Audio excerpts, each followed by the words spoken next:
Meu nome é Natália Salazar. E eu sou a Renata Schmidt. E este é o podcast Pátria Amada Criminal Férias.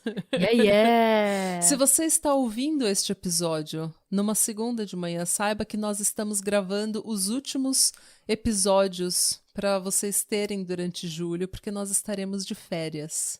De férias. De férias. De férias com o ex.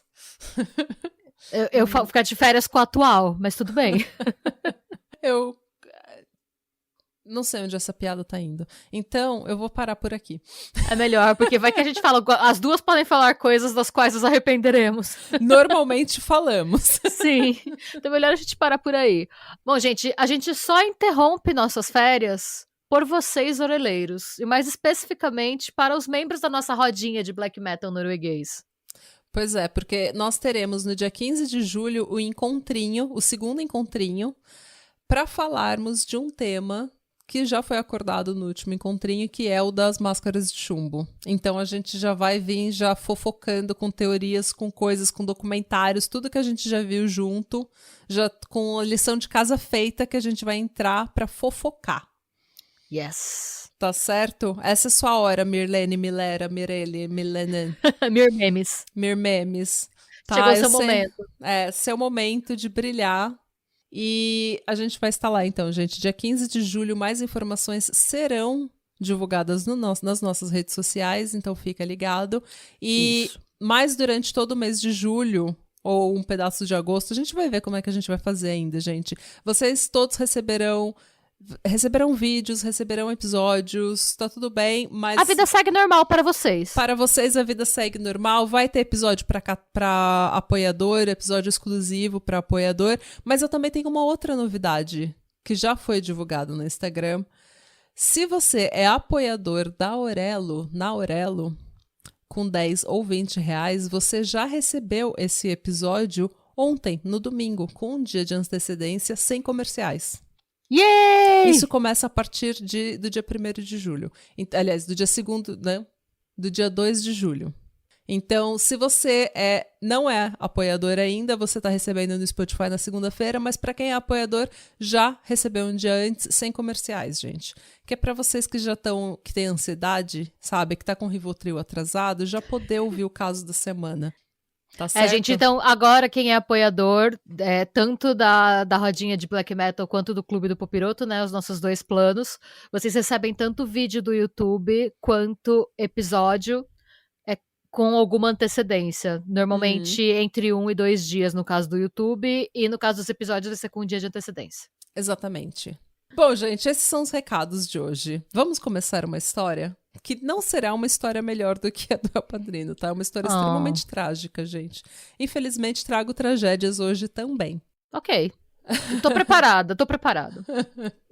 Eu vou começar esse episódio dedicando ele pra pessoa que sugeriu esse caso, porque uns meses atrás eu falei que eu tava bloqueada criativamente, que eu não queria fazer nenhum roteiro que eu tinha na minha lista e que era pra vocês mandarem sugestões. Vocês mandaram muitas sugestões, eu estou trabalhando com todas e essa foi a sugestão da Vitória, que mandou, acho que uns 2 meses atrás e tá pedindo, implorando pra eu fazer, e eu tô sempre, calma, Vitória, eu vou chegar lá. Vitória, se acalme. Vitória, essa é sua hora, Vitória. Brilhe, Vitória, brilhe! Vem, Vitória! Eu escolho você! Vitória, muito obrigada pela sugestão. Esse episódio é dedicado especialmente pra você. Muito obrigada pela sua audiência, pelo seu carinho de sempre. E eu espero que você goste. As minhas fontes. unsolvedmysteries.fandom.com, crimecom.com, findagrave.com e uncovered.com. Eu fico surpresa com quanta informação a gente acha no Find a Grave. Eu já usei como muitas fontes. Eu também. E é tipo, porque normalmente tem alguns comentários e tem o que tá escrito na lápide, como a gente vai ver aqui, tem Tem muita informação no Find and Grave. É uma fonte extremamente útil. Surpreendentemente útil. É. O que é uma coisa tão estranha, né? Tipo, um site que chama Ache uma Cova. É literalmente Ache uma Cova. E você escreve o nome da pessoa, se ela tá na base de dados, eu não sei em qual base de dados americana, mas se essa pessoa tá enterrada em algum lugar dos Estados Unidos, o site te fala onde essa pessoa tá enterrada e passa informações sobre essa pessoa. Quando e tem ela espaço morreu, pra quando ela foi enterrada, o que tá escrito na lápide, às vezes tem foto. E tem até o espaço pra se você quiser, tipo, se você quiser mandar flores para o túmulo, tem o linkzinho. É bem interessante. É uma... Quem pensou nisso? Mas eu não sei, é uma boa ideia. Fonte extremamente útil, é uma boa ideia, porque você pode mandar flores pra quem você quiser. Empreendedores de plantão, não existe um Find a Grave no Brasil. Fica a dica. Queremos 10% dos lucros pela ideia que a gente deu. Você ouviu aqui, não vai dizer que não. Gente, hoje eu vou apresentar o caso do Kurt Sova. É um caso que não está resolvido. Tecnicamente, foi um cold case que foi reaberto em 2019, então tecnicamente é um caso aberto. E sem resolução que a gente, que é detetive de sofá da internet, pode talvez ajudar. Muito provavelmente não a gente que é do Brasil, mas por que não? Vamos ver. O Kurt nasceu em 1964 e ele era o caçula de 4 irmãos. De todos os irmãos, ele era o que era mais próximo dos pais. Ele era o bebê da família. Não tem... Quando você é o caçula de 4 irmãos, você é o bebê. São 5 pessoas que acham que você é o bebê da casa. Então você é um pouco mais... Há um consenso, né? Você é um pouco mais protegido. Ele era bom menino, bom filho, bom estudante, clássico menino bonzinho. Ele nunca teve problemas na escola, nunca teve problemas de briga com os vizinhos, nunca teve problemas com a lei. Um menino bom. Um menino bom. Ele não era conhecido pelo uso de álcool e drogas, então ele não tinha absolutamente nada que pudesse alertar os pais dele para o que viria a acontecer. Eita! Na sexta-feira, dia 23 de outubro de 1981, ele foi para uma festa de Halloween com um amigo dele chamado Sam. E ele nunca mais voltou. Ai, meu Deus, lá vem mais um desses casos que eu vou ficar... Pois é. O que era muito estranho, porque ele nunca ficava fora de casa depois das 10, 11 horas da noite. E ele jamais ficaria fora de casa a noite toda sem avisar os pais dele onde que ele estava. Não era do caráter dele, ele era próximo dos pais dele, era um menino bom, não tinha precedente isso, sabe?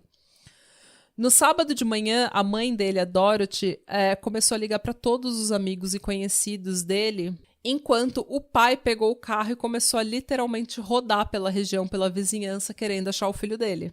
E nenhum sinal do Kurt. No domingo, eles registraram ele como uma pessoa desaparecida e espalharam panfletos pela cidade inteira e procuraram em cada lugar que eles pudessem imaginar. Eles chegaram a procurar em dumpsters, tipo em lixão, assim, caçamba de lixo. No domingo à tarde, alguns amigos do Kurt contaram para Dorothy que ele tinha ido numa festa de Halloween num duplex em Newburgh Heights, no subúrbio de Cleveland, em Ohio. O que não era muito longe de onde eles moravam. A Dorothy, então, foi até esse duplex e, eventualmente, conseguiu falar com a mulher que morava lá, a mulher que estava alugando esse apartamento, a Susan. A Susan disse que ela nunca tinha visto o Kurt e que ela não sabia de festa nenhuma no apartamento dela. Não tinha tido festa nenhuma. Suspicious. Porém, a Dorothy, ela era uma crimezeira maneira, detetive investigativa, e ela conseguiu falar com a ajuda da polícia e dos amigos. Ela tava assim, louca procurando o filho dela, falando com todo mundo, e eles chegaram até o entregador de pizza que tinha entregado pizzas no duplex na sexta-feira à noite, e ele falou que tinha sim uma festa rolando lá. Ó, a sacada dessa mulher, já tô surpresa. Pois é. Quando a Dorothy confrontou a Susan mais uma vez, a Susan acabou admitindo que tinha sim rolado uma festa lá e que ela tinha sim visto o Kurt na festa. Ai, Falciane! Pois é. Ela disse que muitos dos jovens que estavam na festa eram mais velhos que o Kurt e que ele estava bebendo bastante. Então eu acho que foi por isso que ela mentiu na primeira vez. Porque ela falou, puta, eu sou uma mulher maior de idade, tava rolando uma festa com gente mais velha no meu apartamento, esse moleque de 17 anos aparece, bebe, some. Eu vou mentir porque de repente ele aparece amanhã e eu não vou ter problema nenhum.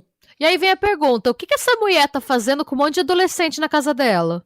Fica o questionamento. Eu tenho que Porque eu fazer esse achei isso questionamento. total Matthew McConaughey. Eu achei isso bem creepy. Exato, eu achei isso bem creepy. Tipo, o que essa mulher tá fazendo com um monte... Porque esse moleque não foi lá sozinho, de bobo. Ele foi lá com os amigos dele. Então, o que ela tava fazendo com um monte de adolescente em casa? e tipo, se chega um adolescente de 17 anos na minha casa e começa a beber, eu imediatamente jogo ele pra fora. Eu ligo pros pais dele, porque ele não tem idade pra tá bebendo. Eu super falo, vai embora, eu chamo sua mãe. Pois é. O que é uma total hipocrisia da minha parte. Quando eu era adolescente, a gente sabe que a gente dá umas escapadas, né? Mas assim... Mas adolescente tem que beber com adolescente. Exatamente. Não pode isso beber é com gente verdade. adulta. Isso é verdade, concordo Entendeu? totalmente. Se tem um adulto lá, o adulto é responsável pelo adolescente. Aliás, isso aqui mesmo. na Noruega, se você comprar álcool pra adolescente, você pode parar na cadeia. Aqui também. É. E eu acho muito bom. Uma vez, desculpa, eu preciso parar pra contar essa anedota. A gente tinha acabado de mudar pra cá. E meu marido, a gente tava indo no mercado. E tinha umas meninas de uns 12, 13 anos que ficava. Todo mundo que passava, elas pediam pra pessoa comprar um fardo de cerveja. E aí, meu marido passou, elas, me compra uma cerveja! Ele, não! Elas começaram a tacar coisa nele. Nossa, gente. Aquilo foi trágico, mas foi muito engraçado. Ele chegou em casa revoltado. Ele, era só o que me faltava. E essa criançada me pede pra comprar. Olha a minha cara de quem quer ir pra cadeia fazer uma coisa dessa. E eu falei que não, e elas ainda vêm jogar lata em mim. Ai, gente. As crianças agressivas da Irlanda. Tudo na abstinência de álcool. Eu pensei naquele filme O Albergue, sabe?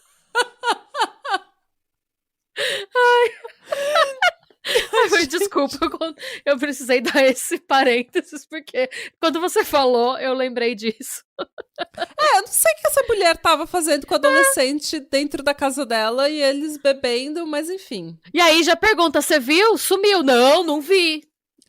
Mas também era a década de 80 e essa era a época que adultos não eram responsáveis por nada, gente. A gente andava sem cinto de segurança na Kombi, solto na Kombi do vô, sabe? Meu vô usava a Kombi dele pra fazer entrega, não tinha banco. As crianças iam tudo solta lá pra Praia Grande. As crianças rolando. As crianças rolando, descendo a serra. Ele colocava um cobertor. Sabe aquele cobertor? Aquelas mantas de lã, xadrez, sabe? Exatamente. Que fazia trancinha assim Sim. na bainha, sabe? Ele colocava um cobertor no chão da perua da Kombi. As crianças rolando a ancheta dentro do carro. Exatamente. Minha avó com os pés pra cima, tocando música sertaneja e a gente indo pra Praia Grande, gente. Aviação. Ai, Nath rolando ao som de Menina Veneno. Essa era a vibe. Anos 80, ninguém era responsável por nada. Adultos eram... Por quê? Porque adulto casava e tinha filho aos 20 e poucos anos, então eles não sabiam o que eles estavam fazendo também. Isso é verdade. Mas então, é bom que a gente ri um pouco, porque vai ficar tão pior. Eu achei que... eu senti que esse era o momento certo pra gente dar uma descontraída. Mas bem... vai ficar tão pior. Só quero abrir o parênteses e colocar uma grande interrogação nessa Susan aí, porque eu já não... Essa Susan, pra mim, é muito shade. Não, ela vai ficar mais shade ainda. Ai, meu Deus. Então, a Susan, acabou confessando pra Dorothy que ela realmente tinha tido uma festa na sexta-feira no apartamento duplex dela. E que ela viu o Kurt e que ele tava bebendo muito. E que ele tava bebendo uma bebida que chama Everclear. Você já ouviu falar em Everclear? Menina, nunca ouvi falar, o quê? É uma bebida feita de milho que vende nos Estados Unidos, que vende em 4 variações de teor alcoólico. Algumas têm 60% de teor alcoólico e algumas têm 95% de teor alcoólico. É tipo, basicamente, as crianças bebendo álcool Zulu, tá ligado? É álcool Zulu mesmo. Porque, álcool gente, Zulu. ó, cachaça tem 40%. Pois é o estrago que cachaça faz no adolescente. Mano, 95% é ver... Até a garrafa, gente, se vocês googlarem, a gente pode até colocar no Google Eu vou isso, googlar, sim, porque eu tô intrigada. Até a garrafa, a foto da garrafa te dá dor no fígado. Deixa eu ver. Sério, eu olhei a garrafa, eu fiquei com uma ânsia, uma azia. Nossa, eu fiquei assim uma vez no primeiro ano da faculdade, quando... Nossa, Everclear é nome de lente. Mas espera, Everclear Drink. Quando a gente foi fazer alguma festa, e aí alguém achou a versão falsificada da balalaica. O nome é Vodka Balalaia. Ela vem numa garrafa de plástico. Você abre a tampa da garrafa, você sente o cheiro e você percebe que aquilo que quer que seja tá corroendo o plástico já, sabe? Foi essa quando você falou Everclear e falou que é 90%, eu pensei na Vodka Balalaia. Mano, 95%. Em alguns... E tem essa variação no teor alcoólico porque algumas variações são proibidas em alguns estados americanos, porque eu acho que é barata, é popular entre estudantes universitários. Tava até em Euphoria. Tem uma cena em que elas misturam Everclear com alguma coisa, Gatorade, sei lá. Mas, mano, tipo, 95% de álcool Zulu, velho. A garrafa parece um pouco, tipo, caninha 29, assim. Nossa, a garrafa me deu azia, a garrafa me deu uma ânsia, sabe? Porque veio memórias na minha cabeça. Memórias, gente. Deu até saudade. A garrafa me deu gatilho. Deu até saudade de uma cachaçinha. Nossa senhora, não. Não? Aquela cachaçinha, aquela tatuzinha. Eu tô na minha fase chá de camomila da minha vida. Mas enfim, gente. Então, segundo a Susan...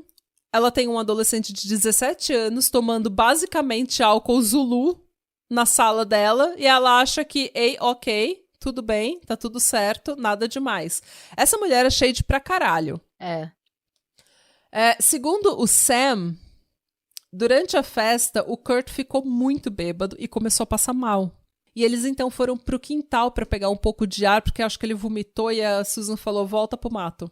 Mas, porque era uma noite muito fria de outono, né, dia 23 de outubro, já tá uma noite fria, o Sam voltou pra dentro de casa pra pegar a jaqueta do Kurt.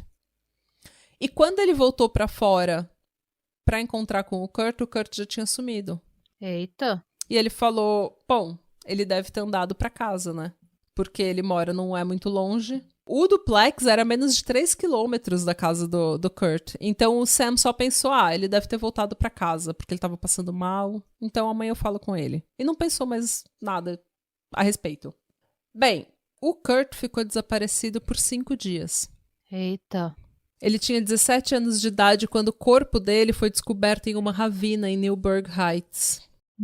Essa ravina estava aproximadamente 450 metros de distância do duplex. Nossa, de muito perto. Tipo, tava muito próximo. Muito próximo. E, tipo, eles falam ravina, mas isso é, tipo, ravina de uma forma... olhando de uma forma ampla. Mas onde ele foi encontrado mesmo, era um lugar... Pelo que eu vi na foto, era um lugar relativamente bem aberto. E era, tipo, um mato... com um mato aguado, sabe? Um mato com um pouco de água, um mato úmido. Tipo um pântano, não. É tipo um pântano, mas que você não afunda, sabe? É tipo um mato com água. Tá. Tipo um pond, assim. O corpo dele tava em formato de cruz, de barriga pra cima, ele com os braços abertos, de barriga pra cima e descalço. O tênis do pé esquerdo dele foi encontrado a uns 4 metros de distância. E o outro, do pé direito, nunca foi encontrado. Que esquisito. Segundo o médico legista, o Lester Adelson, baseado no que ele viu na autópsia, mas igualmente no que ele não viu, ou seja, no que não estava no corpo dele, ele concluiu que ele sofreu uma, entre aspas, morte fisiológica instantânea e que a morte se deu de forma acidental. Por quê? Porque o corpo não tinha sofrido nenhum tipo de trauma. O Kurt tinha alguns arranhões e hematomas no corpo, mas tipo, uma coisa completamente normal, que todo mundo tem, que não... Mas ele achava que era tipo um coma alcoólico? Não. Por quê? O exame toxicológico não revelou nenhuma substância estranha no sistema do Kurt. Oxi? E o nível de álcool no sangue era de apenas 0,11, o que não é suficiente para levar ao óbito. E eu não sei quanto que é 0,11, mas não é o tanto que dizem que ele tava bebendo também, né? Não, principalmente se ele estava bebendo álcool Zulu. Mas foi o que o legista falou, a falta, você exclui todas as possibilidades. E na falta de qualquer evidência que diga ao contrário, essa foi uma morte natural, acidental. Mas Então, a morte desse menino de 17 anos, que era um menino completamente saudável, foi resultado de causas naturais. O que não faz sentido nenhum, porque não é natural um menino de 17 anos... É muito estranho. Que saiu pra beber com amigos morrer do nada. Uhum. Mas vai ficar ainda mais estranho. Tá. Porque, como eu falei, antes de ter sido encontrado, ele já estava desaparecido há 5 dias. Porém, a autópsia revelou que ele tinha morrido entre 24 e 36 horas antes do corpo ser encontrado. Eita! O que significa que ele morreu 3 dias depois da festa. O que já seria tempo suficiente pra, se ele tivesse bebido demais, o álcool sair do organismo dele. Exatamente. Mas daí não foi o álcool que matou ele. Não foi. E onde ele tava nesses dias? Pois é. Outro detalhe importante é que a família do Kurt já tinha procurado naquela ravina, já tinha procurado aquela região e o corpo não estava lá. E o pai dele fala, gente, ele estava usando uma camiseta amarela. Se o corpo dele estivesse lá, eu teria visto, eu passei por lá. Sim. A teoria mais razoável, então, diz que o corpo dele foi colocado lá dias depois da festa. Segundo o Lieutenant Robert Carras, a pessoa que colocou o corpo do Kurt naquela ravina sabia que era um lugar que eles iriam procurar, onde o corpo seria encontrado, porque não era um lugar escondido e era próximo do duplex. É uma ravina, não tem árvore, não tem nada escondendo, é um campo. Exato. Um amigo do Kurt, o David, disse que estava indo para uma entrevista de emprego na segunda-feira de manhã e disse que ele viu o Kurt com um outro menino em uma rua movimentada. Nessa hora, ele ainda não sabia que o Kurt estava desaparecido. A mãe dele não tinha ligado ainda pro David. Vamos lembrar nos 80, gente. Exatamente. Então, o David, ele passou com o carro, viu o Kurt e pensou em dar uma carona pro Kurt. E ele estacionou o carro, ele encostou o carro, mas nisso uma van encostou e o Kurt gritou, Franco! E entrou, ele e outro menino entraram na van e foram embora. Essa é a história do David. Ele viu o Kurt com outro menino, quando ele ia dar carona pro Kurt, o Kurt gritou, Hey, Franco! Que era o cara de uma van, que estava dirigindo uma van, eles entraram nessa van e foram embora. Mas aí eu já fico pensando que é um daqueles casos em que era outra pessoa só muito parecida, porque não faria sentido ser uma pessoa que volta pra casa que compra o curfew, não é uma pessoa que vai estar, tipo, largada no meio da cidade sem uma preocupação no mundo entrando em van esquisita, né? Exatamente. Eu também acho que é muito... Eu acho muito difícil que 3 dias depois, tipo, na segunda-feira, ele não tenha voltado pra casa o final de semana inteiro e ele não esteja louco pra voltar pra casa e falar com os pais dele. Com quem ele jamais tinha brigado, que ele não tinha nenhum motivo pra ter problema com os pais, pra ter raiva dos pais, pra deixar os pais preocupados, ele não tinha nada. Eu acho muito estranho. Ele não... Eu acho também que foi uma outra pessoa, porque... alguém muito parecido. Não tem como. Tipo, imagina que você... Um menino que nunca nem brigou com os pais, que tem uma vida familiar saudável, ele vai ficar 3 dias fora de casa e vai entrar numa van ao invés de falar com os pais dele. Não, e fora que assim, se são amigos, tipo, adolescente, normalmente, né? Obviamente tem exceções, gente. Não vai me contar do caso da tia, do seu não sei quem, que é diferente, mas normalmente os círculos de amizade, tipo, é um universo meio pequeno, assim. Você saberia quem é o Franco aleatório da van, mesmo que você não conheça a pessoa de... Tipo, você vai saber quem é, tipo, de ouvir falar que é o fulano que vai não sei pra onde. É difícil o cara ter toda uma vida secreta que envolve um cara da van chamado Franco, com o qual ele está hanging out. Esse tal de Franco. Ninguém da família, nenhum irmão, nenhum amigo conhecia esse tal de Franco. Ninguém sabe quem é esse tal de Franco. Pra mim, esse depoimento mais a tiazona do duplex são coisas pra gente colocar em interrogações. Ainda na segunda-feira, isso é, mano, bizarra essa história. Um cara entrou numa loja de discos e falou e viu o flyer com o rosto do Kurt e as palavras desaparecido. E ele falou pra gerente da loja, ele falou, pode tirar esse flyer. Pode jogar fora. Eles vão encontrar o menino daqui 2 dias e ninguém vai saber o que matou ele. Tá porra! A gerente não pensou nada, ela falou, ok, louco, doido, varrido, volta pro mato. Pensaria a mesma coisa. Mas ela alertou a polícia mesmo assim. Mas o que é ainda mais estranho é que no dia seguinte, o cara, antes dela abrir a loja, o cara chegou na loja com um buquê de flores e um bilhete que dizia: rosas são vermelhas, o céu é azul, eles encontraram ele morto e eles vão encontrar você também. Roses are red, the sky is blue, they found him dead, they'll find you too. Mano, até arrepiei. Nesse Não é momento, bizarro? eu ia pra Argentina virar Juanita, que nem você sempre fala que vai fazer. A pé. Eu vou a pé pra Argentina numa hora dessa. A gerente da loja, obviamente, chamou a polícia. Imagina um cara entra com um bilhete dizendo que acharam um menino morto. E um buquê. Um buquê de flores, dizendo que vão achar você morta também. Ela, obviamente, ligou pra polícia e a polícia conseguiu encontrar o cara, porque ele tava, tipo, andando pela cidade. E eles levaram o cara pra prestar depoimento e eles concluíram que era, tipo, uma pessoa que tinha problemas mentais e emocionais sérios, que era tipo um andarilho, e que ele nem era dali, ele era de Detroit. Ninguém sabia o que ele tava fazendo ali. Mas como ele sabia que eu ia achar o menino quando acharam o menino? E que ninguém ia saber da morte do menino.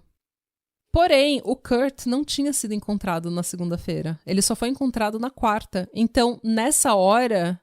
Aliás, na terça-feira, né? Porque isso foi no outro dia. Então, o Kurt não tinha sido encontrado ainda. Com o corpo do Kurt não tendo sido encontrado até a quarta-feira, eles não tinham absolutamente nada pra segurar o cara na delegacia. Ele não sabia de nada, ele não tava dando informação nenhuma. E até aí eles não sabiam nem que ele ia aparecer morto, né? Porque tem os adolescentes que vai pro rolê. Não o caso dele, porque ele sempre foi responsável, cumpria as curfews e tudo mais, né? Mas tem gente que, e pelo que eu vi, tem um número bem grande de gente, principalmente quando vem de uma família mais problemática e tal, que some por uns dias pra fugir do ambiente problemático mesmo e volta, né? Então, eles não tinham nada pra segurar o cara. Tá, é o que faria sentido. E daí, na quarta-feira, quando o Kurt foi encontrado morto, eles tentaram procurar o cara de novo, mas daí o cara já tinha sumido na neblina. Claro, né? Eles nunca mais viram aquela pessoa na cidade. Nossa, gente, que creepy. É muito creepy. Parece que é tipo, o capiroto entra, faz a merda, mata sem deixar vestígio, e do jeito que ele entra, ele vaza. Ele sai, E ninguém nunca mais acha ele.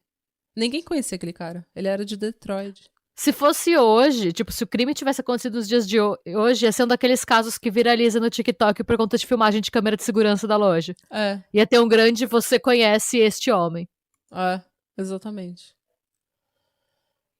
Na quarta-feira de madrugada, antes do corpo do Kurt ser encontrado, às 3h30 da manhã, a Susan, a mentirosa do duplex, liga pra Dorothy às 3h30 da manhã. Devia estar loucaça. Ela liga pra Dorothy e diz que tem alguém dormindo no porão dela e que talvez essa pessoa seja o Kurt. Como que tem alguém dormindo no seu porão e você não sabe quem é? E você sabe que tem uma mãe desesperada procurando o filho de 17 anos e você não vai até o seu porão perguntar: ei, quem é você? Você é um menino de 17 anos? Por que você tá dormindo no meu porão? Só tem gente shade nessa história até agora. Right? Mas enfim, o Ken, o pai do Kurt, chegou aí no duplex e olhar o porão e ele viu que realmente parecia que tinha alguém que tinha dormido lá, porque sabe essas camas de acampamento que você dobra? Sim. Então, tinha essa cama lá, ela tava feita, dava pra ver que alguém tinha dormido nela. Mas ele não achou nenhuma evidência de que era o Kurt ou qualquer jaqueta, meia, tênis, nada do Kurt e não viu o Kurt. E daí, na quarta-feira, o Kurt é descoberto na ravina. Gente, que história maluca. Pois é. 3 meses depois que o Kurt foi encontrado, um outro adolescente de 13 anos chamado Eugene Kvet foi encontrado em uma outra ravina da região, apenas 4 quilômetros da ravina onde o Kurt foi encontrado. A autópsia revelou que o Eugene tinha morrido depois de cair na ravina, mas essa não era a única semelhança com a morte do Kurt. O tênis do pé direito dele também nunca foi encontrado. Nossa, até arrepiei, é um colecionador. Talvez. Um pouco antes do corpo do Kurt ser encontrado, uma mulher viu 2 adolescentes carregando um outro em direção àquela ravina. Ela disse que um dos pés dele estava descalço e que ela achou que era, tipo, coisa de adolescente, sabe? Só que quando o corpo do Kurt foi encontrado na quarta, ela achou que talvez ela pudesse ajudar. Só que o marido dela falou, não se mete nisso, não se mete, cuida da sua vida. E ela nunca foi pra polícia. 1 ano depois, ela encontrou o pai do Kurt na cidade e resolveu confessar pro Ken que ela tinha visto 2 adolescentes carregando um outro que estava aparentemente inconsciente e que ela nunca tinha ido pra polícia. O Ken passou essa informação pra polícia e a polícia nunca colheu o depoimento dessa mulher. Mas por quê? É o que a gente fala, né? Não existe masterminds. Na verdade, talvez existam alguns. Tipo Israel Kiss. Tipo, um em bilhão. Mas o resto é investigação mal feita. E essa investigação foi extremamente mal feita. Extremamente mal feita. Você tem vários personagens super suspeitos. Você tem o andarilho misterioso que sumiu. Você tem a Susan do Duplex, a mentirosa do Duplex. Você tem essa mulher, tipo, que ficou guardando essa informação. Não tô dizendo que ela é shade, mas que ela é uma pessoa de interesse. Ela é uma... De interesse. Sim, ela é uma testemunha. Ela é uma testemunha ocular. Ela viu o que aconteceu. E aí você já sabe que você pode estar procurando 2 pessoas e não uma só. O que eles já sabiam, porque pra você colocar um corpo numa ravina, você precisa de 2. Não sei, pode ser uma pessoa muito grande e muito forte. Que carregaria, porque é um adolescente, né? Ele não era um quarterback, tipo, não era um cara parrudão, tipo, um cara de 100 quilos. Não era o Terry Crews, né? Então... Mas assim, você já sabe que você tá procurando por uma dupla, e não eram 2 adolescentes? 2 adolescentes. Então. 2 adolescentes, não eram, tipo, uma mulher e um homem. Ou 2 adultos, ou sei lá. Então são várias... 2 adolescentes. E a polícia parece estar se fudendo pra várias informações relevantes que estão sendo dadas, né? Mano, a polícia de Cleveland, o xerife do condado e até o FBI revisaram o caso e concluíram que a investigação foi extremamente mal feita. Eles não tiraram fotos do corpo na ravina. Tipo, tem uma foto do corpo, de longe. Eles não fizeram uma busca no duplex. Alguém tinha que vir revistar aquele duplex seriamente. Tipo... Inteiro.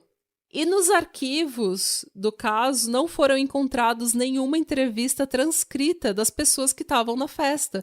Tipo, eles entrevistaram as pessoas que estavam na festa e não fizeram a transcrição da entrevista, não fizeram anotações. O policial que entrevistou achou que o que foi falado não era importante, não fez nenhuma anotação e quem pegou o caso depois não tem ideia de quem foi entrevistado ou do que eles falaram. Nossa, parabéns. Né? Faz você se sentir melhor sobre a sua própria incompetência, Sim. porque eu nunca fudi algo tão grande como essa polícia fudeu. Sim. A família do Kurt sempre teve muito frustrada com o modo que a investigação foi feita, obviamente, né? Com o modo que a polícia conduziu tudo isso. A mãe dele fez um trabalho 1000 vezes melhor do que a polícia e entregou muito mais informação pra polícia do que os próprios detetives estavam entregando. Se não fosse a mãe, era capaz deles nem terem chegado na Susan, a louca do duplex, né? Não. Nos anos seguintes, vários policiais desse departamento de Newburgh Heights foram presos por corrupção, que variava desde falsificação de credenciais e documentos até tráfico de drogas. O próprio Lieutenant Robert Carras, chefe dessa investigação, era um usuário de drogas ilícitas que tinha o hábito de torturar presos. Mas, gente! Em 1991, ele foi preso por atacar prisioneiros e foi sentenciado de 6 a 15 anos de prisão. Mano. Na época, esse departamento de polícia de Newburgh Heights rejeitou a ajuda da polícia de Cleveland, que era uma cidade maior que podia ajudar. Mas aí eu entendo porque eles rejeitaram, porque eles estão fazendo várias coisas erradas que eles não queriam que ninguém descobrisse, né? Pois é. A Dorothy disse que o Carras sempre meio que olhou pra ela como se ela fosse só mais uma dessas mães desesperadas que não aceitam a morte do filho. Porque ela ficava ligando, ela ficava em cima, claro. Ela ficava, olha, fulano de tal, sabe disso, fulano de tal. E ele, ok. Obrigada, viu? Senta lá. Em 2001, o Ken morreu aos 68 anos. Em 2014, a Dorothy morreu aos 76. Eles nunca ficaram sabendo o que aconteceu com o filho deles. Nossa, esse é daqueles casos que a gente torce pra existir vida após a morte, pra eles finalmente saberem o que aconteceu. Sim. Pra eles terem algum tipo de paz. O Kurt foi enterrado no cemitério Brook Park, em Ohio, e hoje os pais dele também estão enterrados na mesma cova. Na lápide dele está escrito: Deus há de limpar todas as lágrimas de seus olhos. Os 2 outros irmãos do Kurt também morreram. Mano! O único sobrevivente da família, o Kevin, ainda está tentando descobrir o que aconteceu com o irmão dele, que ele descreve como sendo uma pessoa engraçada, divertida, um comediante nato, que provavelmente era o mais talentoso de todos nós.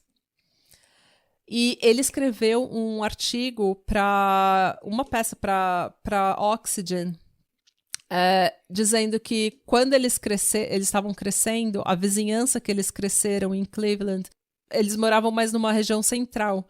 E essa região começou a ficar muito perigosa. E ele falou que a cidade mudou muito e ficou muito violenta e tinha algumas tensões raciais na região. E que eles se acostumaram. Eles tiveram que crescer muito rápido e eles se acostumaram a sempre ter que se proteger, sair correndo para evitar a briga, para evitar a confusão e sempre proteger o Kurt. E que a família demorou muito tempo para vender a casa e quando eles queriam vender a casa já não valia nada porque a vizinhança tinha ficado muito perigosa. Desvalorizou muito demais desvalorizada. A casa. Então, eles tiveram que ficar lá até que quando ele tinha 15 anos, a família estava visitando os avós e alguém entrou na casa deles e tacou fogo na casa deles. Então, daí não teve o que fazer. Eles se mudaram para o subúrbio, que era próximo de Newburgh Heights. E daí eles viveram lá o resto da vida. E quando o Kurt morreu, era quando, tava tudo entrando nos conformes, sabe? A vida tava voltando a ser o normal, voltando a normalidade de novo, e daí essa tragédia acontece. Claro, nossa, que horror. Ele conta que depois da morte do Kurt, ninguém da família foi o mesmo. É claro. Os pais estavam devastados, a mãe dele se culpou até o último dia de vida, e os irmãos todos caíram em vícios. Em novembro de 2019, foi anunciado que a polícia de Newburgh Heights reabriria o caso, e que eles estavam contando agora com a ajuda de estudantes de criminologia da Tiffin University.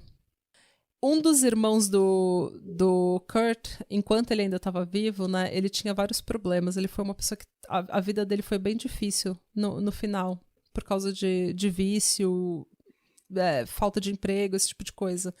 Ele morreu dentro da casa da família. E ele só foi descoberto 10 dias depois. Aparentemente, com essa vida toda problemática, a casa estava meio que um lixo. Mas o Kevin começou a limpar a casa, né? Ver o que podia ser salvo ali da casa. E ele encontrou uma caixa cheia de recortes de jornal e revistas e tudo sobre o caso que tinha saído. Fita de vídeo, tudo que tinha saído sobre o Kurt na mídia. Toda a investigação e as anotações da mãe dele. E ele entregou tudo isso para a polícia, para a nova polícia, né? Que está investigando o caso novamente. Em fevereiro de 2020, o caso do Kurt foi tema da CrimeCon de Chicago. E num evento chamado CrowdSolve, apresentado pela Oxygen, 100 participantes se uniram a policiais, advogados e peritos para tentar desvendar o que aconteceu. Foi uma grande conferência em que eles apresentaram o caso, eles ficaram lá debruçados no caso durante horas, tentando saber o que aconteceu, conversando sobre o caso para ver se eles podiam chegar a alguma conclusão, alguma pista, alguma ideia do que podia ter acontecido. Não se sabe se essa crowdsolve gerou alguma coisa, mas gerou interesse no caso. Principalmente porque entre esses 100 participantes estava ninguém mais, ninguém menos que a dona Selena Gomez. Meu Deus! Ela e a mãe dela estavam lá, aparentemente porque elas são crimezeiras. Ela é produtora do Only Murders in the Building, né? Então, eu não sei se elas são crimezeiras maneiras ou se elas estavam fazendo laboratório pro Only Murders in the Building. Sobre a crowdsolve, né, sobre esse evento na CrimeCon de Chicago, o Kevin falou o seguinte pra Oxygen, abre aspas, eu queria que a minha mãe estivesse aqui no meu lugar. Ela nunca desistiu, mesmo que eventualmente todos tenham desistido dela. Uhum. Eu falei tantas vezes pra ela, mãe, desiste, ninguém se importa com o Kurt. Hoje eu sei que centenas de pessoas, completos estranhos, são otimistas na habilidade que eles têm de ajudar uma família. Quando eu a encontrar novamente, eu vou falar pra ela, mãe, eu tava errado, as pessoas se importam, elas sempre se importaram. Fecha aspas. E essa é a trágica história da morte do Kurt Sova. Gente. E é isso, gente. Fiquei realmente emocionada nessa última parte. Nossa, sim, Meu, eu tenho mais perguntas do que respostas. Quem é esse Franco? Quem é essa Susan? Por que esse duplex nunca foi investigado? Nunca fizeram uma busca nesse duplex pra ver se tinha mancha de sangue, se tinha vômitos, se tinha coisa do Kurt, se tinha alguma arma. Essa Susan nunca foi investigada. Tipo, nada, ninguém foi investigado. Eles só falaram, a gente não sabe o que aconteceu, paciência. E o médico legista não podia ajudar. A mãe dele tava revoltada que o médico legista não conseguia falar pra ela o que tinha acontecido com o filho dela, mas ele falou, gente, não tem trauma, não tem hematoma, não tem corte, não tem nada no corpo dele, não tem droga, não tem substância estranha, não tem. E aí eu fico pensando em várias coisas, porque eu penso, por exemplo, nos Delphi Murders, que a gente cobriu faz alguns meses, né? A gente não tem detalhe da cena do crime, mas a gente sabe que os corpos foram posados e que peças de roupa foram tiradas. E que o assassino é um homem com mais de 50 anos. Que colocaria ele como um jovem adulto nos anos 80. Eu fico pensando se... Tipo, a gente não tem detalhe da cena do crime. Onde que é Delphi, Indiana? Não é longe. Então, porque assim, o que a gente fica pensando é isso, que sim, eu na hora comecei a pensar em outros, em criminosos, assim, porque o que a gente sabe, por exemplo, no caso de Delphi, é que eles estão divulgando pouquíssimos detalhes, até agora a gente sabe pouquíssimo de por que a pessoa presa foi presa, e a gente não tem, a cena do crime não foi divulgada, as únicas informações que foram divulgadas é que os corpos estavam posados e que peças de roupas foram levadas. A gente não sabe o que levou e que a polícia ficou algumas semanas na porta da casa do cara antes de prendê-lo. E que o cara era tipo um funcionário de farmácia que estava há anos na cidade. Inclusive, a família da vítima conhecia o cara. Tipo, a tia da vítima, de uma das meninas, eu não lembro se foi a Abby ou a Libby, ela foi, inclusive, levar foto delas pro cara revelar na CVS pra fazer pôster, e o cara não cobrou. Cara. Então eu fico pensando se esse tipo de informação... Eu falei do Delphi porque eu pensei agora no fato da pose e da peça de roupa faltando. Mas eu fico pensando se não pode ser alguém que esteja em atividade até hoje.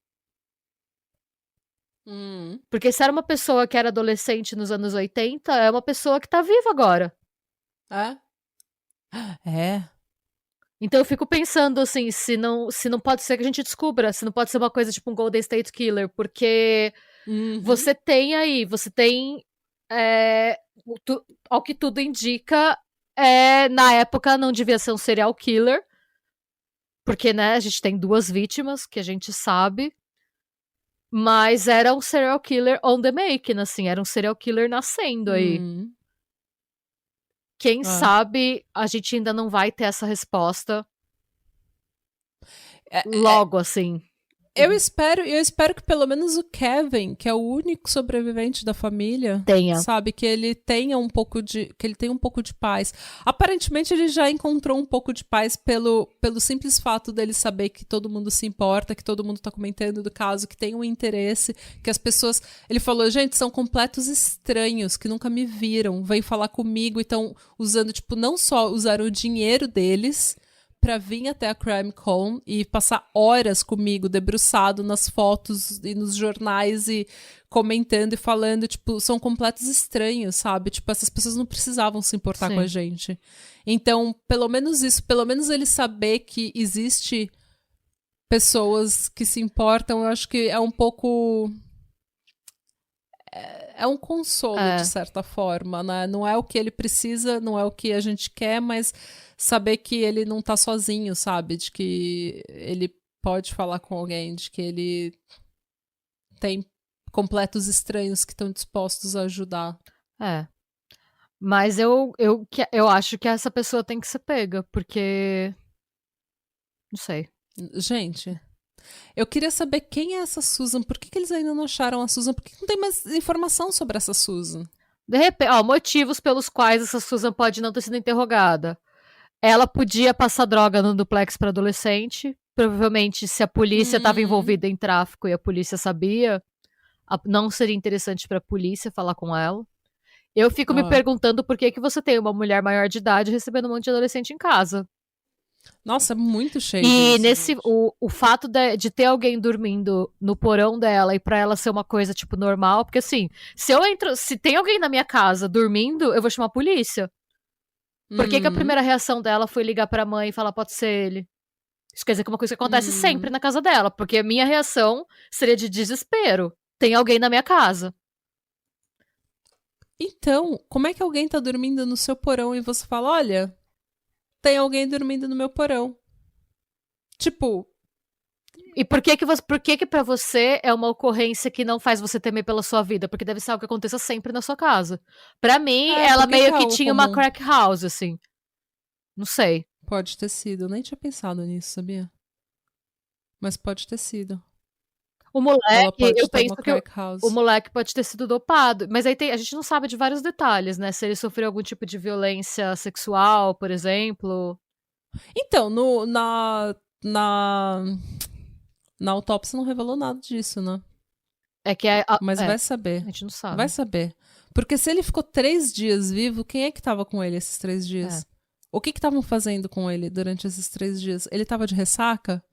Ele não tava? Ele tava... O que tava acontecendo, sabe? Tipo, não tem resposta nenhuma. E daí tem algumas coisas, tipo, algumas especulações de que a foto em preto e branco é diferente da foto da foto, né, dele na Ravina. É diferente da foto em cores, mas eu acho difícil, porque é uma foto, a gente vai colocar isso no nosso Instagram, é uma foto que é, tipo, tirada de longe. Não é uma foto que foi, tipo, sabe se de perto. Foi a polícia que tirou? Ou se, porque às vezes tem os curiosos, tem repórter que fica andando perto com câmera. Eu acho que não foi nem a polícia que tirou. Porque tá de longe, tipo, você só vê o corpo dele com os braços abertos. E aí eu penso no andarilho também. Que viu, provavelmente. Ou ele viu o que ia acontecer... ou o que aconteceu, ou ele estava envolvido de alguma forma. Porque é muito estranho. Ele falou, vão achar ele daqui 2 dias. Mas pra mandar o buquê pra mulher... Ai, gente, é muito... É muito estranho. E a gente fica se perguntando também, será que era um andarilho mesmo, ou que era um adolescente se passando por um mendigo pra não ser reconhecido também? Pode ter sido também. Eu não sei, as impressões que me passam. Primeira, que não era a primeira vez que aquela pessoa fazia aquilo. Porque não a pose, o fato de ser posado num lugar tão aberto e o modo de matar não parece ser uma pessoa que nunca tenha feito aquilo antes.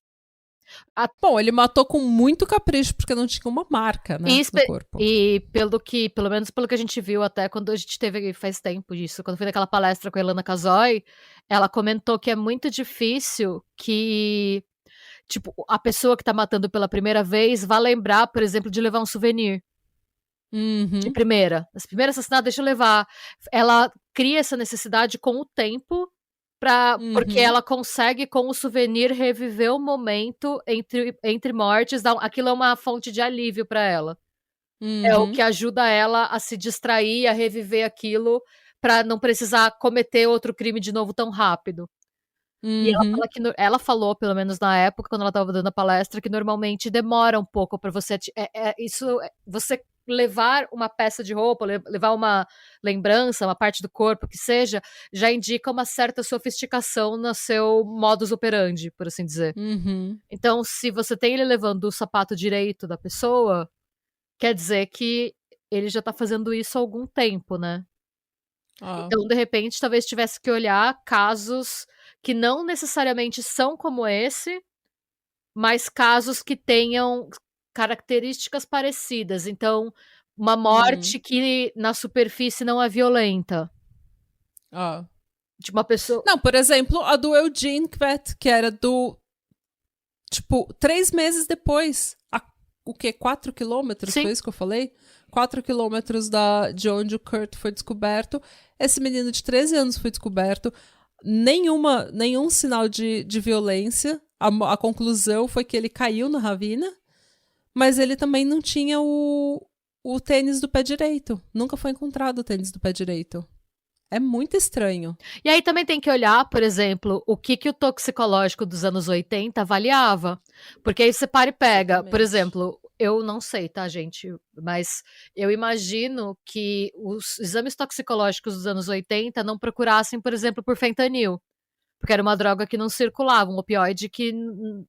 A gente fez o caso daquela mina louca. Sim, a Barbie que craqueira. Matou a Barbie craqueira que matou o marido. Ela matou com fentanil porque ela sabia que o IML de lá não ia pegar. Hoje tá rolando, hoje tá rolando uma epidemia de fentanil, então hoje os toxicológicos já vêm. Mas a gente não sabe. Mas naquela época. E você tem que pedir, se não é tipo uma street drug, se não é uma droga que tá rolando nas ruas e tal, se é uma coisa diferente, você tem que pedir um exame bem específico no toxicológico.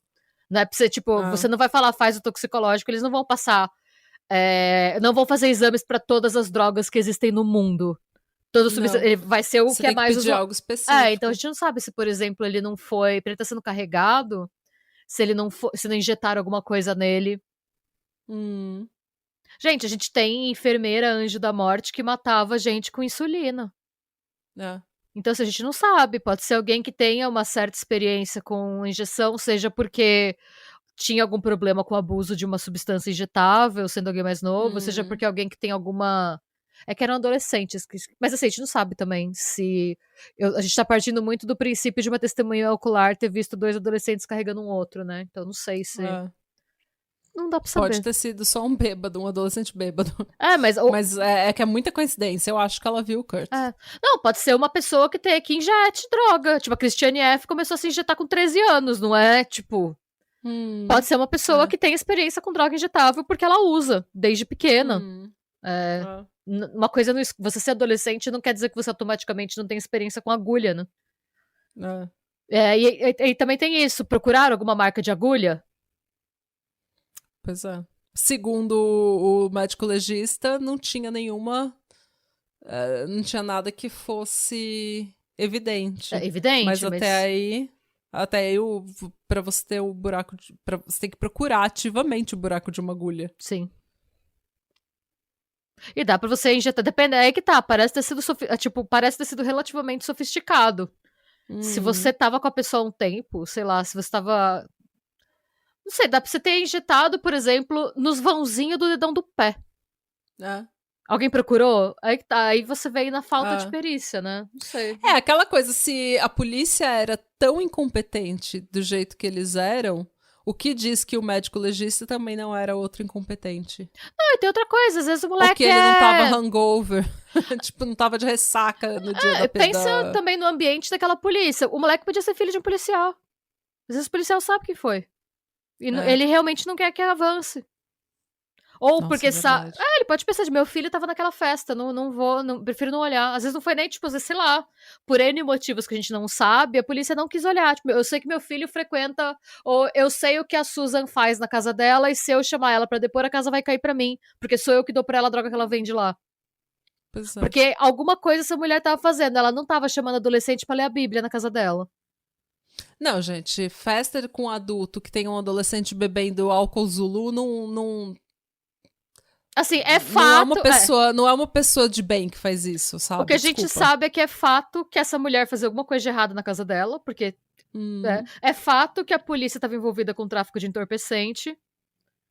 E é fato que a casa dessa mulher não foi investigada. Aí eu acho que tipo, só é natural a gente supor que a polícia sabia o que estava acontecendo e tinha interesse em não olhar, né? Não necessariamente ela tem envolvimento na morte do Kurt, mas ela era shade e ela não foi investigada. E a gente, por causa disso, não tem resposta. Eu nem acho que ela tinha, não. Eu acho que se ela tivesse envolvimento, ela não ia ligar falando, eu acho que ele tá dormindo aqui. Mas eu acho que... A menos que ela estivesse despistando.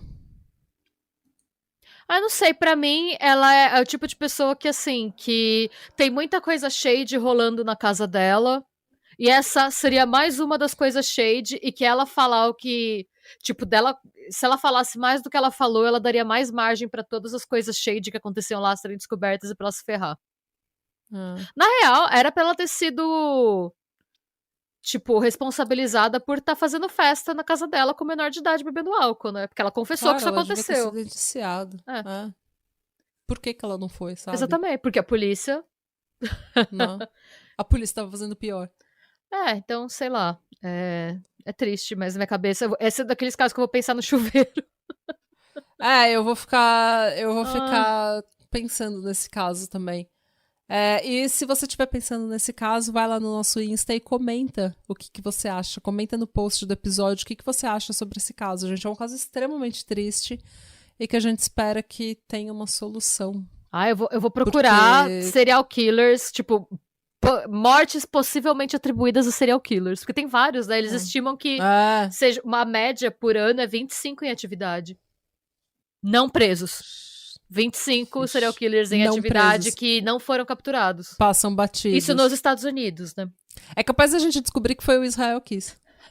O Israel Kiss é o Aldo, o Wally do serial killer. Ele não tinha idade, ou ele tinha?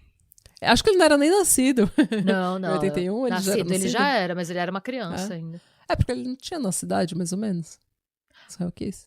Eu achei que ele tinha perto dos 40. Eu sempre acho que ele é, tipo... Eu sempre acho que ele é mais ou menos, tipo, nosso contemporâneo, assim. Será?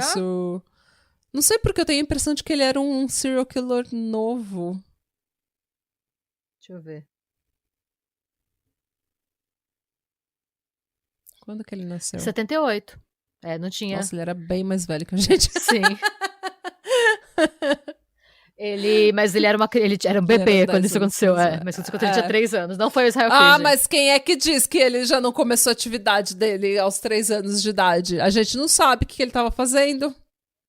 Ouvintes, quem que vocês acham que foi? E se tem algum serial killer que pode ter sido culpado pela morte do Kurt, quem vocês acham que foi? Quem vocês acham que poderia ter sido? Sim.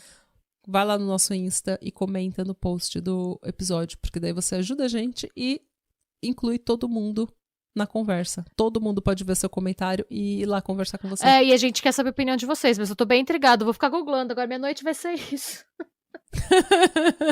Aí quando eu olhar no meu celular vai ser 2 da manhã e eu tô lá ainda. E tem várias outras teorias, tem comparação de fotos da cena, tem comparação, sabe, das histórias. É que realmente eu tentei fazer um episódio pequeno porque esse seria um episódio de férias, né? Não, e é bom você trazer as informações. Os fatos são esses, ok, aí a gente pode discutir. O resto, as especulações, a gente precisa... Eu tentei fazer um episódio, tipo, eu achei que esse episódio ia ter uma meia hora, mas já estamos aqui em 1h10 de gravação. Mas enfim. É isso, gente. Conta pra gente as suas teorias. Não se esqueça que nós temos um canal no YouTube. Se você ainda não assiste os nossos vídeos aos domingos de manhã ou quando você quiser. Vai lá, se inscreve no nosso canal, dá uma força pra tia. Sim, tá certo? É o jeito de você nos ajudar e fazer a gente ganhar dinheiro sem você gastar nadinha. Pois é. E se você quiser receber episódios com um dia de antecedência, sem comerciais e, além disso, episódios exclusivos, por favor, apoie a gente na Aurelo com 10 ou 20 reais e ajude esses podcasters a serem podcasters em tempo integral um dia. Por favor, ajuda a gente a ser um pouco menos cansada. As edições e os roteiros vão melhorar se a gente estiver menos cansada. Isso é real. Quem tem a ganhar é vocês. Yes. E é isso, boa semana, a gente ama vocês e tchau. Tchau, Shilon. Ha det bra.